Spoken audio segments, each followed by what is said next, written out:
Good morning. Ngasi card message ngasi se irai numit ko irai gi numbers na haragdi irai gi number se 71 leire aduga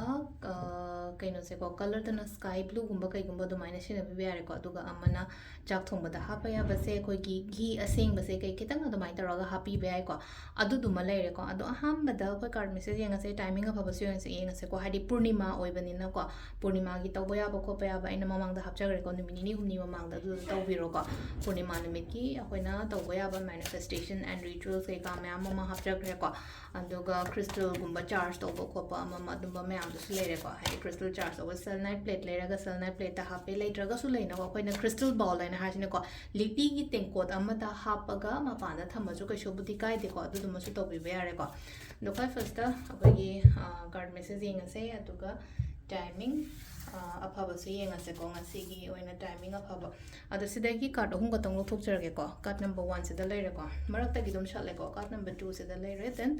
card number 3 sida leire ko ahanba ani shuba ahum suba ko ahanba khansira ani shuba khansira natraga ahum suba khansira ama khalase ko first card khanba nga yengase ngasigi oina first card khanba nga ina kari message no first card khanba nga ina silese ko growth and opportunities in a like osida growth and opportunities hairagana hairagati aingonda aina tawruba thabakumbada chawkhatpa hengatpa phaba adumba mayam do ko mai taraga mayon chongi se pambi ama like ko aduga sida mayon chongdana ko tana ama malere ko kainoma khanghau da bida phaba kumba chang pasu yai ko ngasi gi nume che ko ani shuba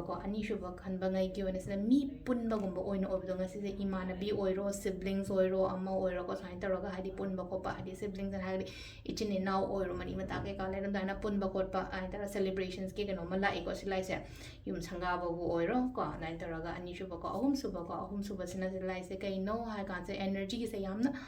hadi energetic oi ko ngasi aina chatke tawge kana khalise hadi yada yarani ngamda ngamani habe adu wakhana ma lei ko adu chatpiyo aina chatpa matamda aingonda haitara ko amna positive oi se hadi any step kumba kai gumba logo akai ba kemta leite ko sida leire khoi card ki message ko timing ena harasne ko timing sina mari ga mini yankhai mari dagina mapanga mini nifu phang leire ko adagi muk 13 ga mini 35 daina 12 ga mini yankhai ma thoi phang leire adagi pung mari ga mini ani daina 5 ga mini 38 phang leire aduga nungdangina pung 9 ga mini 36 daina mapan ga mini yankhai ma thoi phang leire ko aduga thengba hingina 13 ga mini 35 daina nongalamdai 3 ga mini 18 phang leire ko adu sisina ko gi ngasi gi oina afaba timing ko adu ngasai aina kaino hajagi bado hadi yaragati ngasi se manifest kumba kai gumba phajana tawbi hadi matam se manghan tabdu hadi purnima gumba lakpa thashi gumba lakpa portal gumba lakpa sugumba se ko wakhan mind kari kra suguma mayam se yamna yari ngai positive oina leina ko hadi thajana tawbi bo kaino ma tawbu matam da ko aduni ko silai se ko adu silai re ngasi gina daily card message ma'am thank you